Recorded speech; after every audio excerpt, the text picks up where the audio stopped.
നമസ്കാരം. കേവല ഭൂരിപക്ഷം നേടാനായിട്ട് സാധിച്ചില്ലെങ്കിൽ കൂടിയും സഖ്യകക്ഷികളുടെയൊക്കെ പിൻബലത്തിൽ ഇപ്പോൾ മൂന്നാം തവണയും അധികാരത്തിലേറിയ മോദി സർക്കാർ ഒക്ടോബറിൽ നിലം പതിക്കുമോ എന്ന നിർണായകമായിട്ടുള്ള ഒരു ചോദ്യമാണ് ഇപ്പോൾ കോൺഗ്രസ് ക്യാമ്പുകൾ എല്ലാം തന്നെ ഉയർത്തുന്നത്. കാരണം രണ്ട് നിയമസഭാ തെരഞ്ഞെടുപ്പ് ഫലങ്ങൾ വരാൻ പിന്നാലെ മൂന്നാം മോദി സർക്കാർ താഴെ വീഴുമോ, അതിനുള്ള കടുത്ത നടപടികൾ ഇന്ത്യ മുന്നണി തുടങ്ങിക്കഴിഞ്ഞുവെന്നാണ് ഇപ്പോൾ പുറത്തു വരുന്ന റിപ്പോർട്ടുകൾ. കാരണം ഇന്ത്യ മുന്നണിയുടെ നിലപാട് അത് കൃത്യമായി വ്യക്തമാക്കിക്കൊണ്ട് ഇതുമായി ബന്ധപ്പെട്ട് രാഹുൽ ഗാന്ധിയുടെ ഒരു നിർണായക പ്രതികരണമാണ് ഇപ്പോൾ പുറത്തു വന്നിരിക്കുന്നത്. എല്ലാവരും ആദ്യമേ തന്നെ ആ ഓഡിയോ ഒന്ന് കേൾക്കുക. I can tell you that the government that has been formed in Delhi is a crippled government. ഞാൻ പറയാം നിങ്ങളോട്, ഇന്ന് ഡൽഹിയിൽ ഉണ്ടായിരിക്കുന്ന ഒരു ഗവൺമെന്റ് സമ്പൂർണ്ണമായ ഒരു ഗവൺമെന്റ് അല്ല, പ്രശ്നങ്ങളുള്ള ഒരു ഗവൺമെന്റ് തന്നെയാണ്. The opposition has dealt a fatal blow to the BJP. ബിജെപിക്ക് കഠിനമായ ഒരു അടിയാണ് ഇന്ത്യയിലെ പ്രതിപക്ഷം നൽകിയിരിക്കുന്നത്. And you will see that even Mr. Narendra Modi's attitude will have to change. നിങ്ങൾ ശ്രദ്ധിച്ചാൽ മനസ്സിലാക്കാൻ പറ്റും, നരേന്ദ്രമോദിയുടെ കാഴ്ചപ്പാട്, നരേന്ദ്രമോദിയുടെ സമീപനം മാറേണ്ടിയിരിക്കുമെന്ന് നിങ്ങൾക്ക് മനസ്സിലാക്കാൻ സാധിക്കും. Because the people of India have sent him a clear message. കാരണം ഇന്ത്യയിലെ ജനങ്ങൾ അദ്ദേഹത്തിന് കൃത്യമായ ഒരു സന്ദേശം നൽകിയിട്ടുണ്ട്. From our perspective, our role of opposition will continue. നമ്മുടെ കാഴ്ചപ്പാടിൽ നിന്ന് പ്രതിപക്ഷം എന്ന രീതിയിൽ നമ്മുടെ പങ്ക്, ഉത്തരവാദിത്വം അത് തുടർന്നുകൊണ്ടിരിക്കും.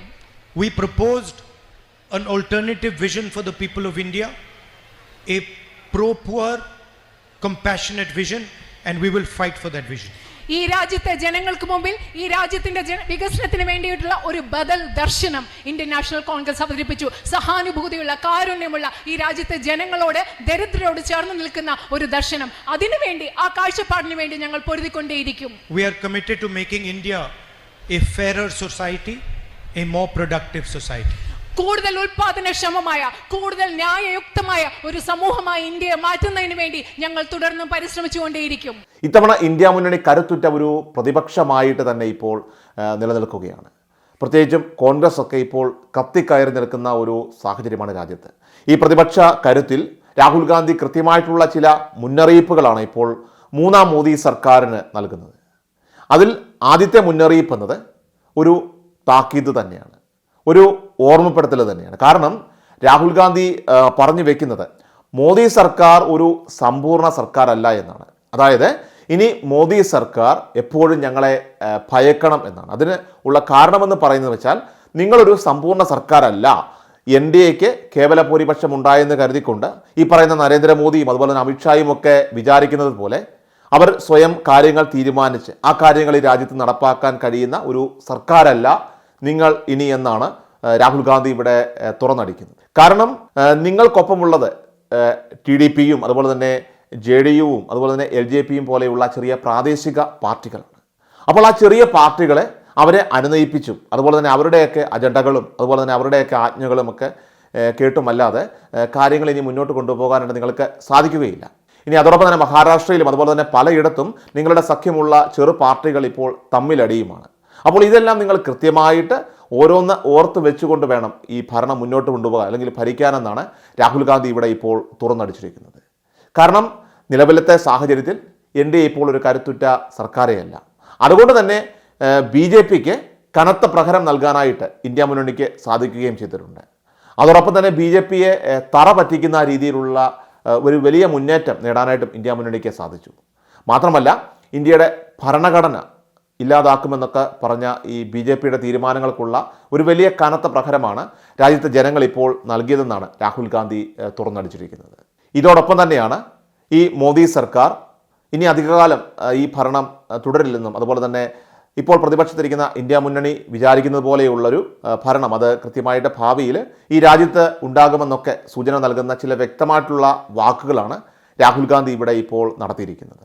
അതുമാത്രമല്ല, കോൺഗ്രസിൻ്റെ ചില ഉന്നതരെ ഉദ്ധരിച്ചുകൊണ്ട് ചില പുതിയ പ്രധാനപ്പെട്ട റിപ്പോർട്ടുകളും ഇതോടൊപ്പം തന്നെ ഇപ്പോൾ പുറത്തു വന്നിരിക്കുകയാണ്.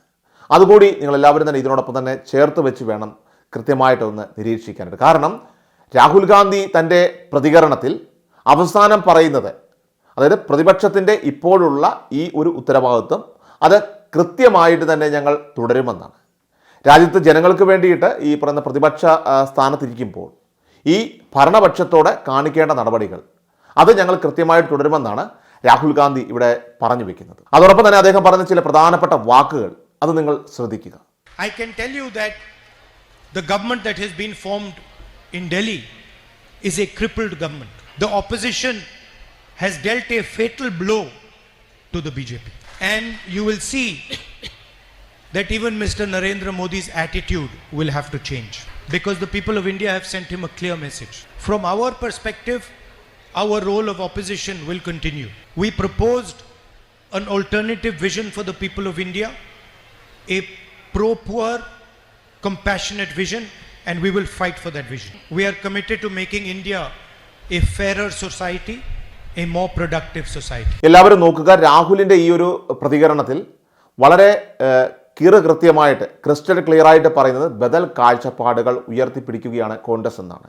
അതായത് BJP ഭരിക്കുന്ന അല്ലെങ്കിൽ കേന്ദ്ര സർക്കാർ ഇപ്പോൾ മുന്നോട്ട് വയ്ക്കുന്ന അവരുടേതായിട്ടുള്ള ചില അജണ്ടകൾ, അതുപോലെ തന്നെ അവരുടെ നയങ്ങൾ, നീക്കങ്ങൾ എന്നിവയ്ക്കെല്ലാം തന്നെ ബദലായിട്ട് ഞങ്ങളൊരു നീക്കം മുന്നോട്ട് വയ്ക്കുമെന്നാണ്.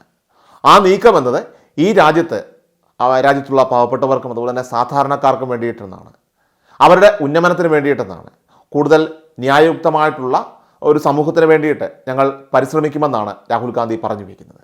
അപ്പോൾ ഇത്തരത്തിലുള്ള ഈ ബദൽ നീക്കങ്ങൾ തീർച്ചയായിട്ടും ഇപ്പോൾ NDA ക്യാമ്പിന് തലവേദനയായിട്ട് തന്നെ മാറിയിരിക്കുകയാണ്. പക്ഷേ എങ്ങനെ പറഞ്ഞാലും പ്രധാനമന്ത്രി നരേന്ദ്രമോദി ഇപ്പോൾ അധികാരത്തിലിരിക്കുമ്പോൾ ഒരിക്കലും കോൺഗ്രസിനെ സംബന്ധിച്ച് അവർ മുന്നോട്ട് വയ്ക്കുന്ന ഇത്തരത്തിലുള്ള ബദൽ നീക്കങ്ങൾ ഒരു കാരണവശാലും നടപ്പാകില്ല.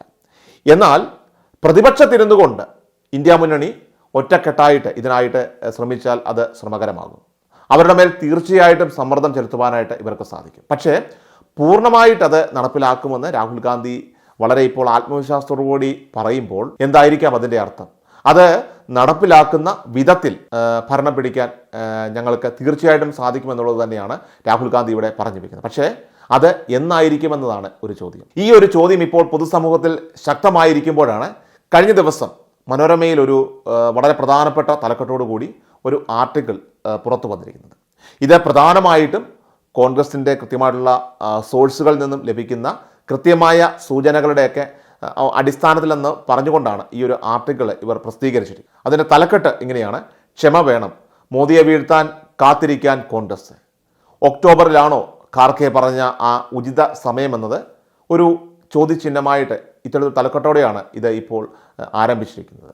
അപ്പോൾ ഈ ആർട്ടിക്കിളിൽ കൃത്യമായിട്ട് പറയുന്ന ഒരു കാര്യം, ഒക്ടോബറിൽ നടക്കുന്ന മഹാരാഷ്ട്രയിലും അതുപോലെ തന്നെ ഹരിയാനയിലും ഒക്കെ നടക്കുന്ന തെരഞ്ഞെടുപ്പുകളിലും ഫലപ്രഖ്യാപനത്തിന് ശേഷം മല്ലികാർജുൻ ഖാർഗെ ആദ്യം പറഞ്ഞ രാജ്യത്ത് BJPയുടെ ഭരണം വേണ്ട എന്ന് ജനഹിതം നടപ്പാക്കാനുള്ള നടപടികൾ അത് സ്വീകരിക്കുമെന്ന് പറഞ്ഞു വെച്ച കാര്യമാണ് ഇപ്പോൾ ഈ ആർട്ടിക്കിളിൽ തന്നെ കൃത്യമായിട്ട് പ്രതിപാദിക്കുന്നത്. അതിനുള്ള കാരണമെന്ന് പറയുന്നത് വെച്ചാൽ ഈ രണ്ട് സംസ്ഥാനങ്ങളിലും BJPയെ പുറത്താക്കിയിട്ട് അധികാരം പിടിക്കാനായിട്ട് സാധിച്ചാൽ കേന്ദ്രത്തിൽ തീർച്ചയായിട്ടും മോദി സർക്കാരിനെ താഴെ ഇറക്കാനുള്ള നീക്കങ്ങൾ കോൺഗ്രസിന് സജീവമാക്കാൻ സാധിക്കും. സർക്കാർ ഉണ്ടാക്കാനുള്ള നീക്കങ്ങൾ ഉടൻ നടത്തണമെന്ന് പറഞ്ഞുകൊണ്ട് തൃണമൂൽ കോൺഗ്രസും അതുപോലെ തന്നെ സമാജ്വാദി പാർട്ടിയും ഒക്കെ തന്നെ അടക്കമുള്ള ഘടകകക്ഷികൾ കോൺഗ്രസിനോട് പറയുന്നുണ്ട്. അതുകൊണ്ട് തന്നെ കോൺഗ്രസ് അവരോട് കാത്തിരിക്കുവാനായിട്ട് ഇപ്പോൾ പറഞ്ഞിരിക്കുകയാണ്. അപ്പോൾ ആ കാത്തിരിപ്പ് ഈ ഒക്ടോബറിൽ ഫലം വരുന്നത് വരെ ആയിരിക്കുമെന്നാണ് ഈ ആർട്ടിക്കിളിൽ കൃത്യമായിട്ട് പറഞ്ഞു വയ്ക്കുന്നത്. കാരണം നിയമസഭാ തെരഞ്ഞെടുപ്പുകൾ എന്നത് ഒരു സംസ്ഥാനത്തെ സംബന്ധിച്ചും രാജ്യത്തെ സംബന്ധിച്ചും അതിനിർണായകമാണെന്നും കോൺഗ്രസ് വിജയിച്ചാൽ കേന്ദ്രത്തിനെതിരെ നീക്കങ്ങൾ നടത്താനുള്ള അന്തരീക്ഷം ദേശീയ രാഷ്ട്രീയത്തിൽ തന്നെ തെളിയുമെന്നും അതോടൊപ്പം തന്നെ കോൺഗ്രസിൻ്റെ ചില ഉന്നതരായിട്ടുള്ള നേതാക്കളെ ഉദ്ധരിച്ചുകൊണ്ട് അതുപോലെ ഔദ്യോഗികമായിട്ടുള്ള സോഴ്സുകളെയൊക്കെ ഉദ്ധരിച്ചുകൊണ്ടാണ് മനോരമ ഈ ഒരു വാർത്ത ഇപ്പോൾ നൽകിയിരിക്കുന്നത്. എന്തു വന്നാലും തീർച്ചയായിട്ടും മഹാരാഷ്ട്രയെ സംബന്ധിച്ച് ഇവിടെ ഉദ്ധവ് താക്കറെ വിഭാഗത്തിനെതിരായിട്ടുള്ള ഏക്നാഥ് ഷിൻഡെ വിഭാഗം BJPയുമായിട്ട് ഉടക്കിലാണ്. ഇനി മഹാരാഷ്ട്രയിലാണെങ്കിൽ ഭരണം പിടിക്കാനായിട്ട് BJP ഉപയോഗിച്ച ഒരു പ്രധാനപ്പെട്ട ആയുധമായിരുന്നു ഈ പറയുന്ന ഏക്നാഥ് ഷിൻഡെ വിഭാഗം. എന്നാൽ അവരിപ്പോൾ BJPക്ക് എതിരായിട്ട് മാറിയിരിക്കുന്ന ഒരു സാഹചര്യമാണ്. കേന്ദ്ര മന്ത്രിസഭയിൽ അവർ ഉദ്ദേശിച്ചതുപോലെയുള്ള ഒരു പ്രാതിനിധ്യം അവർക്ക് ലഭിച്ചിട്ടില്ല. അതുകൊണ്ട് തന്നെ BJPയുമായിട്ട് അവർ ഉടക്കിലുമാണ്. അതേപോലെ തന്നെ തൊട്ടിപ്പുറത്ത് അജിത് പവാറിൻ്റെ വിഭാഗവും നിലനിൽക്കുന്നുണ്ട്.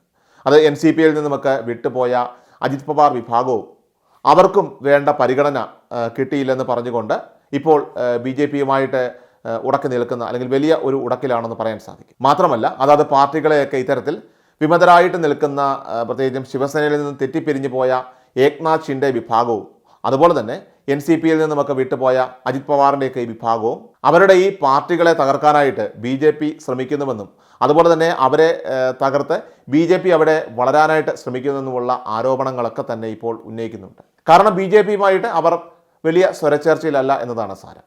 അതുപോലെ തന്നെ മഹാരാഷ്ട്രയിൽ സംസ്ഥാന BJP നേതൃത്വത്തിൽ വലിയ രീതിയിലുള്ള തർക്കങ്ങൾ ഇപ്പോൾ നടക്കുകയാണ്. പ്രത്യേകിച്ചും രവീന്ദ്ര ഫട്നാവിസ് രാജി പ്രഖ്യാപിക്കാൻ പോലും ഇപ്പോൾ ഒരുങ്ങുകയാണ്. അപ്പോൾ അവിടെ വലിയ രീതിയിലുള്ള ആഭ്യന്തര പ്രശ്നങ്ങൾ ഇപ്പോൾ നടക്കുന്നുണ്ട്.